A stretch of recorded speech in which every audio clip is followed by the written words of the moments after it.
जळगावमध्ये तिन्ही मंत्र्यांना मतदारांनी त्यांच्याच होम ग्राउंडवर चांगलाच धक्का दिल्याचं पाहायला मिळतंय। पाणी पुरवठा मंत्री गुलाबराव पाटलांच्या उमेदवाराचा पराभव करत शहर विकास आघाडीनं धरण गावात बाजी मारली आहे, तर दुसरीकडे राज्यमंत्री रक्षा खडसेंच्या वर्चस्वाला शिंदे सेनेनं धक्का दिलाय आणि चंद्रकांत पाटलांच्या मुलींना विजय मिळवलाय।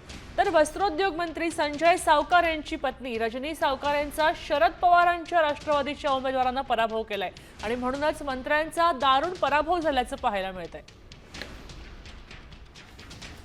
आपण पाहतोय की सावकारांच्या पत्नीचाही पराभव झालाय, मंत्र्यांच्याच उमेदवारांचा या ठिकाणी पराभव झाल्याचं पाहायला मिळतंय। धरणगावमध्ये सुद्धा पाणी पुरवठ्याच्या मंत्र्यांचा जो उमेदवार होता त्याचाही पराभव झाला। तेव्हा एकंदरच आता मंत्र्यांच्या नावावर निवडणुका काढता येत नाहीत हे पुन्हा एकदा यातनं स्पष्ट होत आहे।